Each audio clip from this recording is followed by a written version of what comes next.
What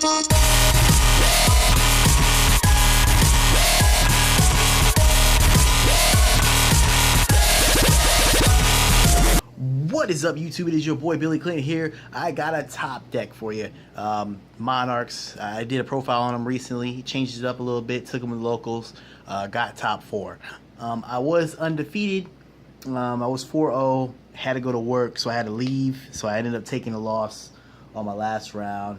Apparently it was a pair down, I guess, because I thought I was going to get second at least. But ended up being 4-1. Got third place.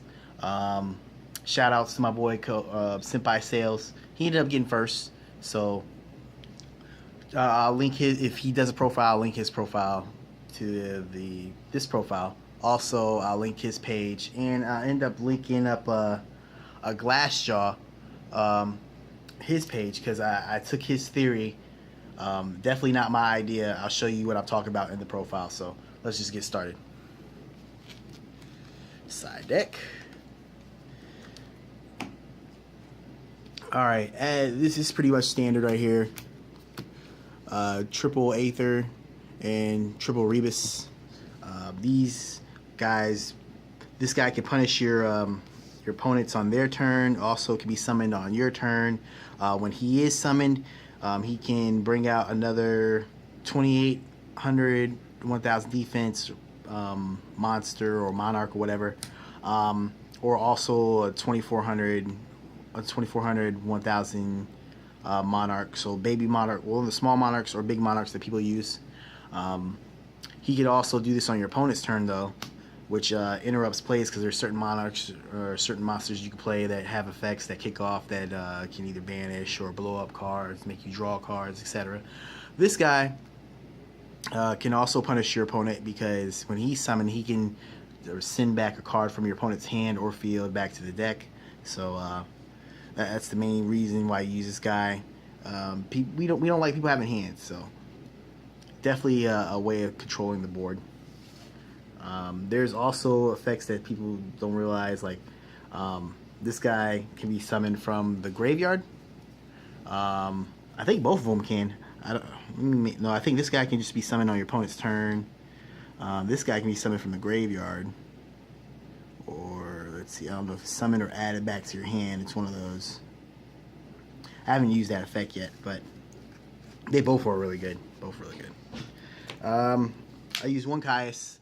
I'm kind of sketchy about the Mega, but with the field spell up, it does put on work, I guess, the Mega. Caius, summon it. You can remove one card on the field from play. And if it's a dark card, monster or whatever, you inflict 1000 points damage. So, 2 Karaz. That changed this from my regular build. I was running 1. This guy is just really good with this guy. Although he can miss timing, but it's still really good, because you bring this guy out to, then next thing you know, you bring out this guy. You blow up 2 cards on your opponent's side or your side, or 1-1, and the cards that are blown up, that person gets to draw a card. But you can use this on your opponent's turn when they're starting to establish their board. You give them 2 draws, yeah, but you can interrupt their plays with this. So I ended up doing that quite a bit. This is definitely one of the MVPs, Double Majesty's Fiend. It's just a blowout card. Definitely use this on winning most of my matches. If you guys don't know what Majesty's Fiend does, basically monster effects can't be activated. That's the hand, the field, the graveyard, they just can't be activated. So this guy is definitely one of the MVPs of the deck. 2 Effect Veiler. It was okay. I actually ended up siding this out quite a bit. I don't know, man. It definitely does what it needs to do, but a lot of people, it is really good in this matchup, but some people just like push through it. Like, I don't know. My buddy Cody was running Murmillo, and this is much better against Murmillo than this, because you Effect Veiler one thing, they still got like a whole hand or whatnot they can still go off. So definitely ended up depending. I guess it depends on the matchup. This is that what I was talking about with Glassjaw. He did a video with basically this versus the baby guys. I don't run the baby guys in this build. I'll end up tagging the video in it, but he made some really good points on say like one of those cards gets Veilered or whatever. That's usually the end of your play right there. It just slows down the deck. And this guy, he doesn't waste your normal summon. You special summon him out. Your opponent gets a token, yeah, but it just starts when it comes to getting out your monarchs. It just starts getting rolling that engine. So 3 Mithra I ran. I ran the baby Quantum engine, 1 blue, 2 red. Everybody knows what the Quantums do by now. So onto the spells. Ran 2 domain. Usually people run this in 3, but you realize it's searchable. You don't need to depend on this to win. That's what a lot of people do. They run it in 3s because they depend on this card to win. This card's good, but it's not. It's like a win condition to me. It's not something that, oh, I need this card to win. So 2 domain. Okay. 2 return. I definitely want to bump this up to 3 if I get a chance. This is just get your engine going. I always end up searching. A lot of people do ask me why don't I search out the domain when I have tenacity. I usually search this out first, or try to anyway, because you get your engine started. This is the best way to do it. So I like Pantheism and stuff, but I'm starting to believe this is like my favorite Monarch card right now. So we're 2 to return. Triple Pantheism. This is definitely a good card. I'm not taking away from it. I just think return is the card that you need to start getting your stuff going. But this is your draw engine, so it helps you stay away from Brick City. Pantheism, you discard a Monarch card to draw 2 cards, or you can banish this card, search out 3, reveal 3 Monarch spell trap cards, and your opponent picks one. I don't know if it's at random. I always just make them pick one. Let's see here. If I choose one and add it, yep. So it's not at random, so they just pick one. That's what I've been making my opponents do. So triple Stormforth, also really good card. If you combo this up with Escalation, I don't run Escalation, but if you combo it up with Escalation, you can use this on opponent's turn, so that's also very good. I seen another Monarch player run that at my locals, and it was working out for him. So,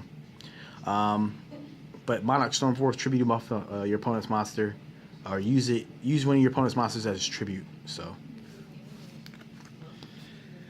triple Tenacity. What you do is you reveal 1 monster in your hand that's 2400 attack, 1000 defense, or 2800 attack, 1000 defense. After you do the reveal, you can add a Monarch spell trap card to your hand. You can only use one of these once per turn. So this is different from other builds. So I run 3 chicken game. Gives you a draw, plus what I was telling a couple of my buddies, because a lot of people use Upstart over this. But I like to have something that Karaz can blow up on my side of the field. So without blowing up the Karaz, a lot of people end up blowing up Karaz.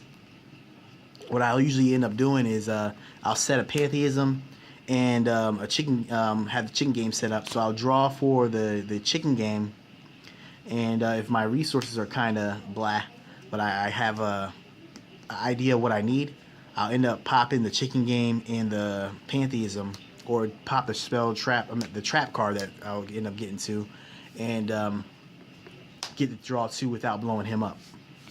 So it leaves me with field presence. It's good. And plus, you know, if you're slow grinding or whatever, this guy makes your opponent think about whether it wants to blow it up or draw a card. Some of my opponents ended up drawing cards off of the chicken game. I kept it up. It kept helping me tutor my engine. So triple E telly for the blue layer, and double prime.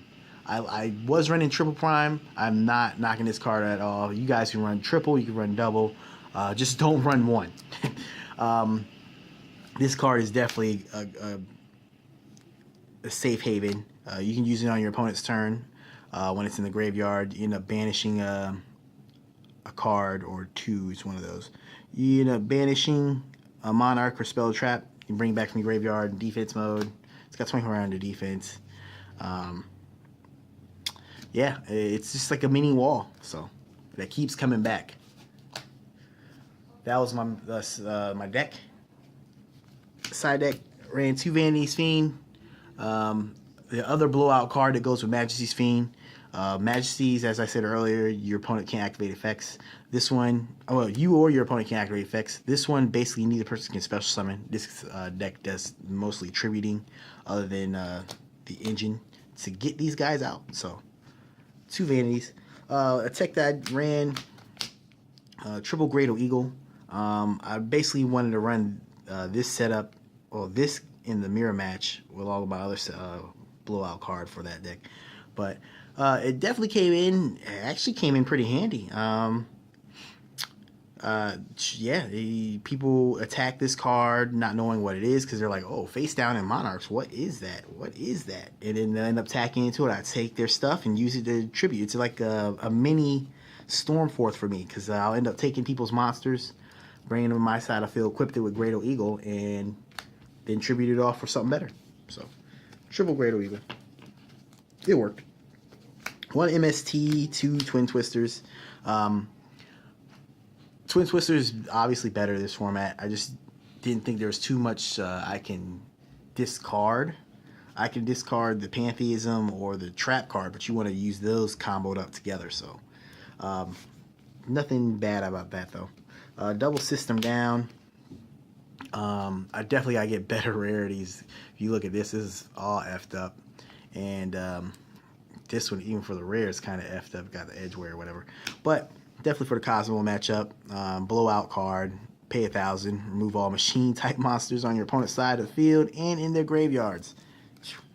Too good, too good. I played double Iron Wall, also for the Cosmo matchup mainly. There's some Rogue, but what can you do? And for the mirror, I played triple Master Strict. People still are like, what? Why? Why are you playing this? But it wins all my freaking Monarch matchups. I ended up winning me a Monarch mirror match in my top. Basically, this and this is just comboed up. So that's what I was thinking. So this is basically your Vanity's Emptiness for the mirror match. Once you set up, flip the mask is usually GG from there. Something to think about. Something to think about. And just in case, like, they dark hole me or get past my board, I'm like, Eagle, attack with Eagle, attack with Eagle, attack me, because they still can't tribute my stuff. And if they do get past the restrict, they try to take this guy out, and I end up taking their stuff. So that is the deck profile, guys. Let me know what you think. What would you change, etc., anything like that. It's your boy, GG, Mr. GG, aka Billy Clint, signing out.